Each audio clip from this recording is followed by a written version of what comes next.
오늘은 사도행전 16장 16절에서 34절에 있는 말씀을 가지고 사도행전 강의 54번째 고난의 시간도 복음을 일하는 제목으로 말씀을 함께 나누기 원합니다. 먼저 말씀을 공독하겠습니다. 우리가 기도하는 곳에 가다가 점치는 귀신들은 여종 하나를 만나니 저무로 그 주인들에게 큰 이익을 주는 자라. 그가 바울과 무리를 따라와 소리질러 이르되 이 사람들은 지극히 높은 하나님의 종으로서 구원의 길을 너에게 전하는 자라 하며 이같이 여러 날을 하는지라. 바울이 심히 괴로워하여 돌이켜 그 귀신에게 이르되 예수 그리스도의 이름으로 내가 명하노니 그에게서 나오라 하니 귀신이 즉시 나오니라. 여종의 주인들은 자기의 수익의 소망이 끊어진 것을 보고 바울과 실라를 붙잡아 장터로 관리들에게 끌어갔다가 상관들 앞에 데리고 가서 말하되 이 사람들이 유대인인데 우리의 성을 심히 요란케 하여 로마 사람이면 우리가 받지도 못하고 행하지도 못할 풍속을 전한다 하거늘 우리가 일제히 일어나 고발하니 상관들이 옷을 찢어 벗기고 매를 치라 하여 많이 친 후에 옥에 가두고 간수에게 명하여 든든히 지키라 하니 그가 이런 명령을 받아 그들을 깊은 옥에 가두고 그 발에 차고를 든든히 채우더니 한밤중에 바울과 실라가 기도하고 하나님을 찬송하며 죄수들이 듣더라. 이때 갑자기 큰 지진이 나서 옥토가 움직이고 문이 곧 다 열리며 모든 사람이 매인 것이 다 벗어진지라. 간수가 자다가 깨어 옥문들이 열린 것을 보고 죄수들이 도망친 줄 생각하고 칼을 빼어 자결하려고 하거늘 바울이 크게 소리질러 이르되 내 몸을 상하게 하지 말라. 우리가 다 여기 있노라 하니 간수가 등불을 달라고 하며 뛰어들어가 무서워 떨며 바울과 실라 앞에 엎드리고 그들을 데리고 나가 이르되 선생들이여 내가 어떻게 하여야 구원을 받으리까 하거늘 이르되 주 예수를 믿으라. 그리하면 너와 내 집이 구원을 받으리라 하고 주의 말씀을 그 사람과 그 집에 있는 모든 사람들에게 전하더라. 그 밤 그 시각에 간수가 그들을 데려가다가 그 맞은 데를 씻어주고 자기와 온 가족이 다 세례를 받은 후 그들을 데리고 자기 집 올라가서 음식을 차려주고 그와 온 집안이 하나님을 믿음으로 크게 기뻐하니라. 아멘. 기도했습니다. 하나님께서 바울을 통해서 실레를 통해서 힘든 고난의 여정을 걸어가지만 그 안에서도 복음을 증거하고 또 구원받는 사람의 수를 날마다 더하게 하시는 것을 우리가 다시 한번 바라보게 됩니다. 하나님은 구원을 위한 도구로서 바울을 택하였고 바울은 자기에게 맡겨진 사명을 잘 감당했습니다. 오늘 우리를 택하신 하나님은 우리를 택하신 이유가 있는 줄 압니다. 우리가 그 이유를 잘 알고 하나님 뜻에 합당하게 살고 있는지 돌아보게 도와주시고 2025년을 마지막으로 마무리하면서 우리의 삶에서 우리가 가야 될 길이 무엇이며 우리가 어떤 삶을 살아야 되는지를 다시 한번 생각하는 시간 되게 하여 주옵소서. 감사드리며 예수님의 이름으로 간절히 기도하옵나이다. 아멘.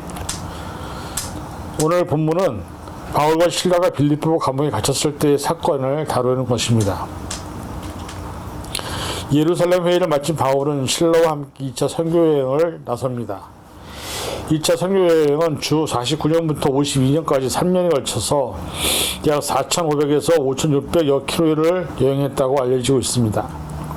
바울 일행은 1차 여행 당시에 지났던 몇 곳을 들른 후 새로운 방문지인 오늘날 터키의 북서 지역을 거쳐 드로아라는 도시에 도착을 합니다.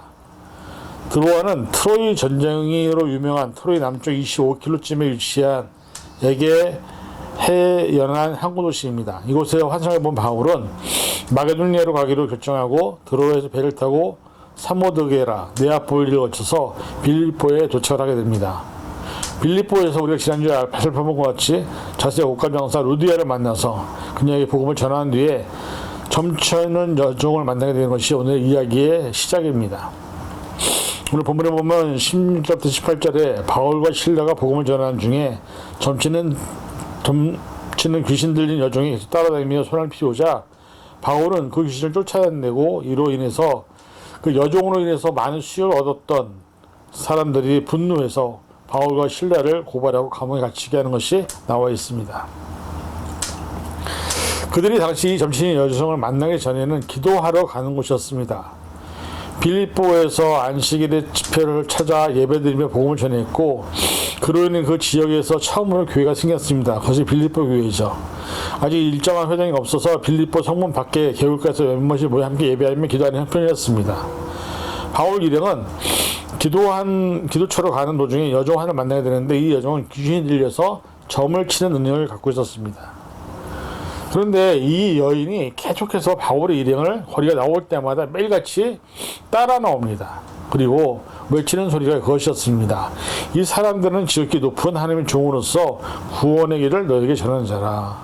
사실 이 말이 바울의 입장에서는 정말 어쩌면 자기를 지지해주는 말처럼 들렸을지도 모릅니다. 그런데 귀신이 들리는 이 여자가 결국은 하나님의 종들을 알아본 것입니다.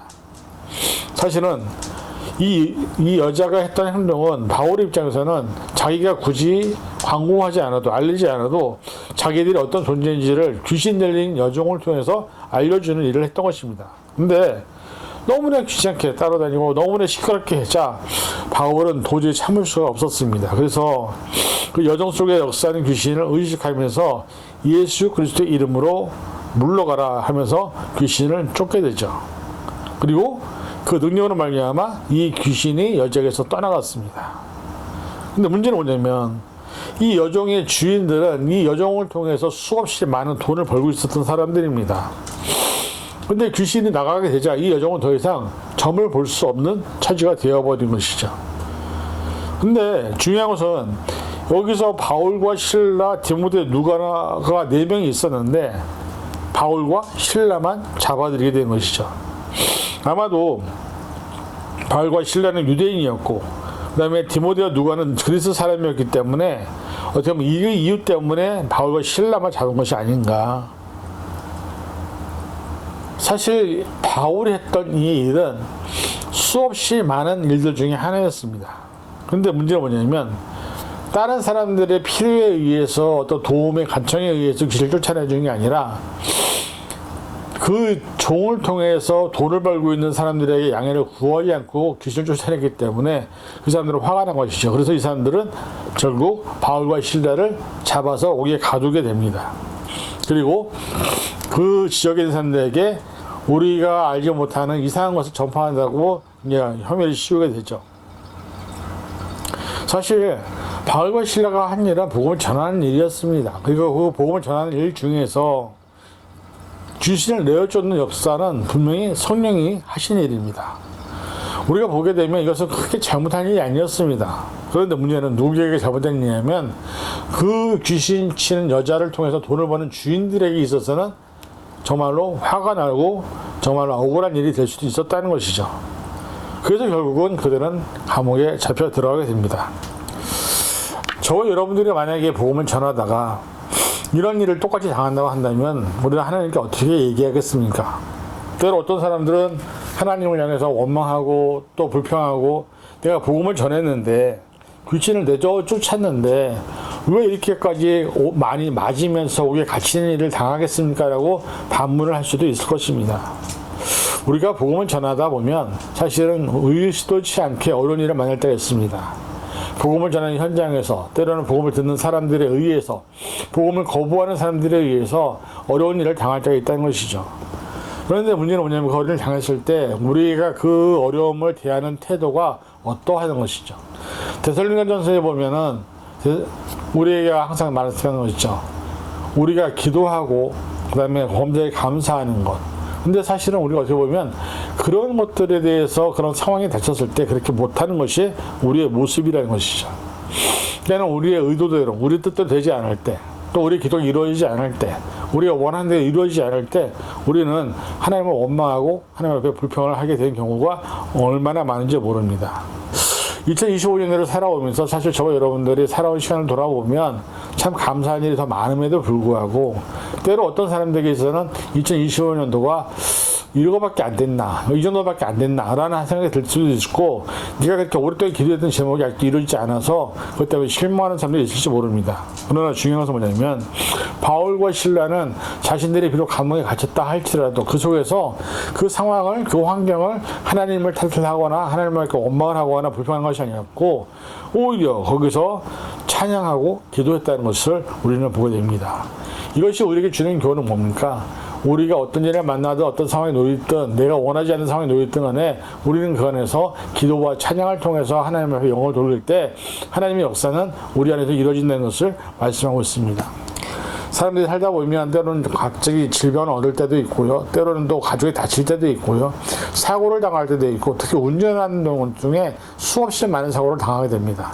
근데 그럴 때에도 우리가 우리 입에서 감사의 고백이 끊이지 않을 때 하나님은 우리에게 더 큰 감사의 고백을 할 수 있는 일들을 주시는 것을 기억하시고, 저와 여러분들이 2020년도를 맞이하면서 날마다 우리 입술에서 감사의 고백이 끊이지 않냐는 믿음의 10년을 될 수 있기를 주님의 이름으로 간절히 축원을 드립니다.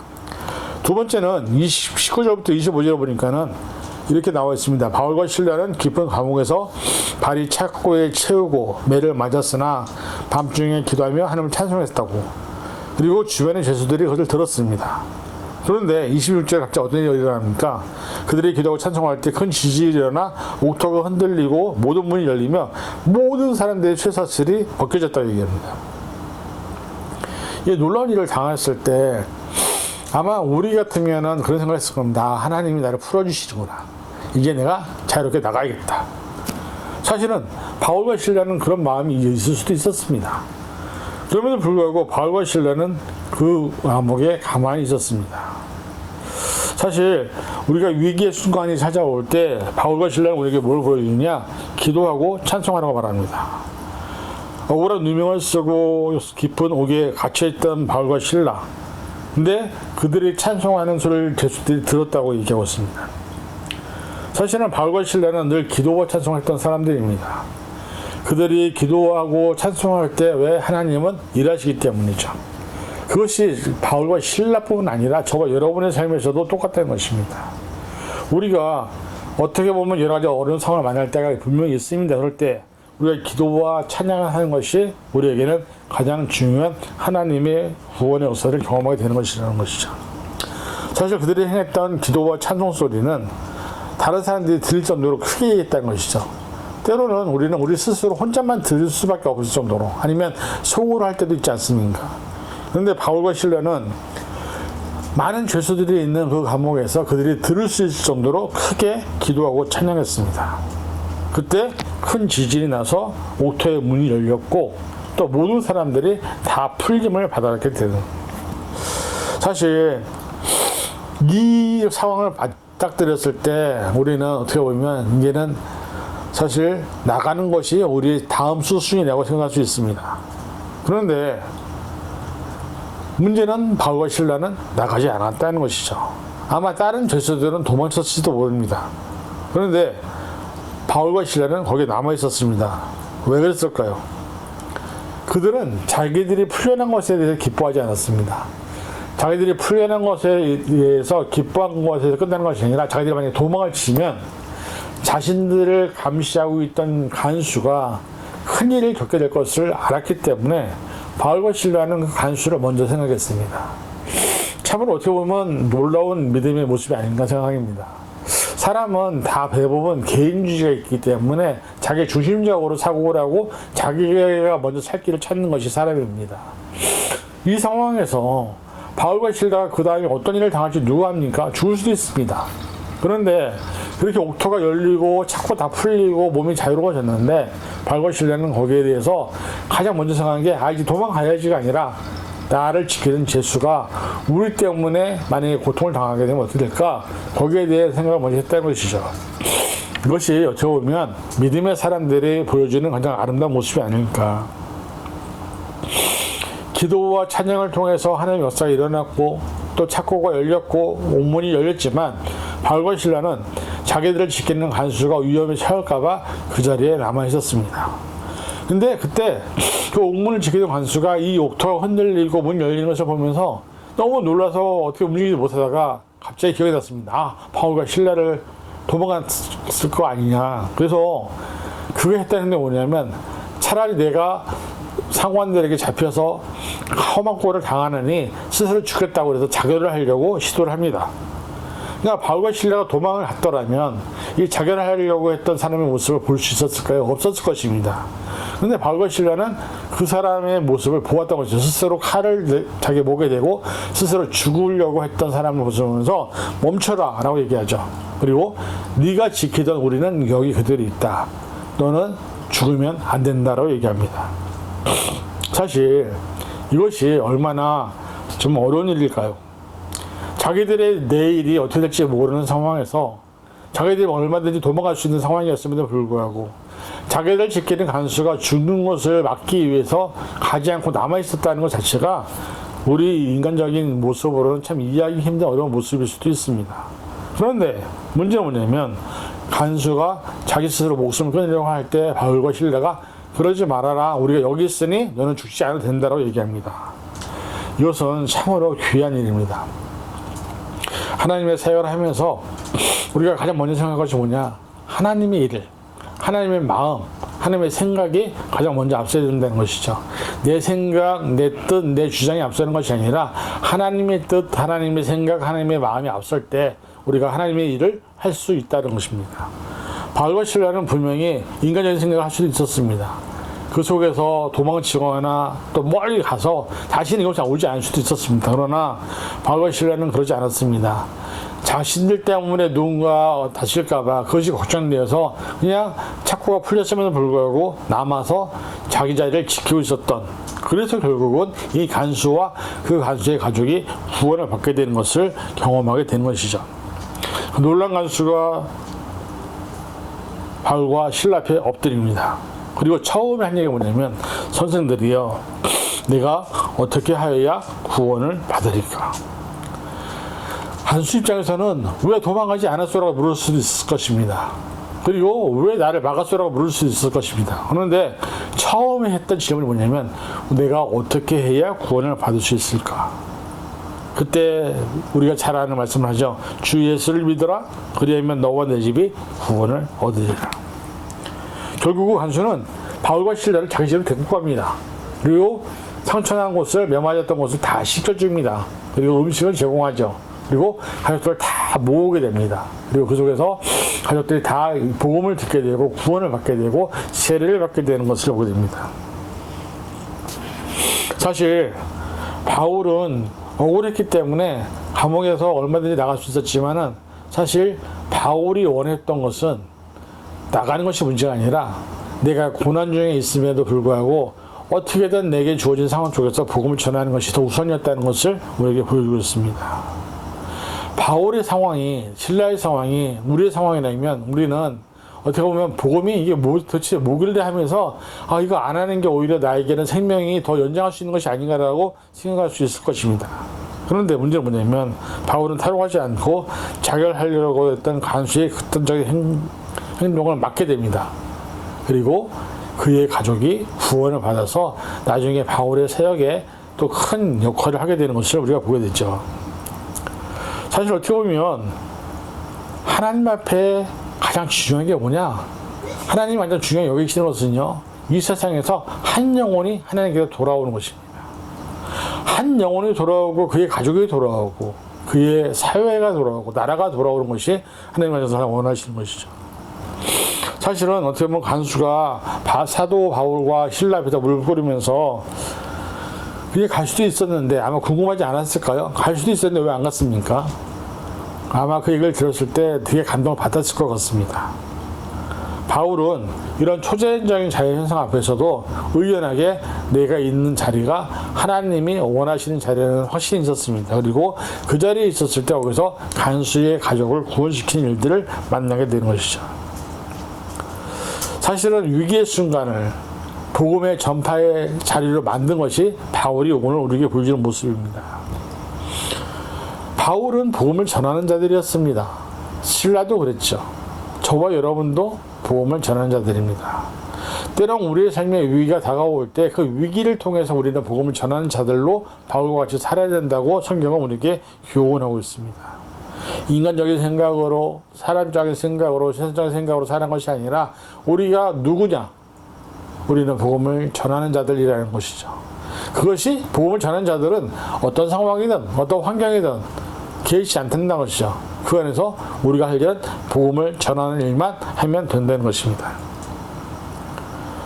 그래서 결국은 그의 가족과 모든 집안이 다 예수를 믿게 되고 하나님이 그들이 크게 기뻐했다고 결론을 내리고 있습니다. 빌립보 감옥에 갇혔던 바울은 기적을 통해서 감옥에서 벗어나지 않았습니다.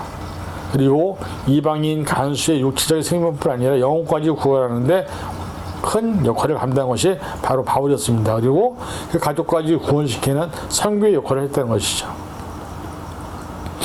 오늘 우리의 삶 속에서 두 가지를 기억해야 됩니다. 환난 중에 우리는 믿음으로 그것을 이겨내야 된다는 것이죠. 환난 중에 기도와 찬송으로 이겨낼 때 하나님은 일하신다고 얘기하고 있습니다. 그리고 그 복음의 능력은 죽음 가운데서도 새로운 생명을 찾는 역할을 한다는 것이죠. 바울이 전했던 그 생명의 말씀이 결국은 가족을 구원시키고 그 모든 가정을 구원시키고 결국은 또 유럽의 복음화를 위해서 크게 쓰임받는 일꾼들이 된다는 것이죠. 그리고 그들이 결국은 하나님의 도구가 되는 것을 우리는 보게 됩니다. 저와 여러분들은 부인할 수 없는 것이 하나님의 도구입니다. 하나님이 저와 여러분을 복음의 도구로 삼으셨습니다. 그리고 그것을 위해서 저와 여러분들을 태초부터 지명하여 불렀다라고 말합니다. 넌 내 것이라. 오늘 저와 여러분들이 하나님의 것인데 우리가 무엇을 두려워하겠습니까? 하나님이 나의 아버지신데 우리가 무엇을 두려워하겠습니까? 하나님이 나의 주인이신데 우리가 무엇을 두려워하겠습니까? 하나님이 지금도 살아서 역사하시는 것을 믿는다면 우리는 내게 주어진 상황과 환경 속에서 복음을 전하는 일을 하는 것이 우리가 마땅히 감당해야 될 삶이라는 것을 믿으시고 저와 여러분이 어떤 상황이 있든지 어떤 환경이 있든지 간에 2026년도에 한 영혼에게라도 복음을 전할 수 있는 믿음이 되셔서 하나님 앞에 인정받고 또 영광을 돌리는 그리고 복음의 능력을 우리 삶을 통해서 나타내는 정말 진정한 하나님의 일꾼들 될 수 있기를 주님의 이름으로 간절히 축원을 드립니다. 기도하겠습니다. 사랑해 주님 감사합니다. 우리의 삶을 통해서 하나님은 우리가 복음의 능력을 갖고 있는 것을 믿게 하시고 우리가 어려움 당할 때, 환난을 당할 때 좌절하고 실망하는 것이 아니라 그 안에서 기뻐하며 기도하며 찬양할 수 있는 믿음으로 살아갈 때 옥문이 열리고 옥터가 열리고 문이 열리는 것을 경험하게 된다고 말씀하고 있습니다. 그리고 우리의 사명은 내가 어디에 있든지 무슨 일을 하든지 어느 자리에 있든지 간에 우리는 하나님의 복음의 도구라는 사실을 오늘 말씀하고 있습니다. 우리가 2025년도에 지금 살면서 한 영혼도 구원하지 못했다고 한다면 2020년도에는 한 영혼이라도 구원해서 하나님께 영광을 돌리는 믿음의 10년을 낼 수 있도록 복음의 일꾼이 될 수 있도록 붙잡아 주시옵소서. 감사드리며 예수님의 이름으로 간절히 기도하옵나이다. 아멘.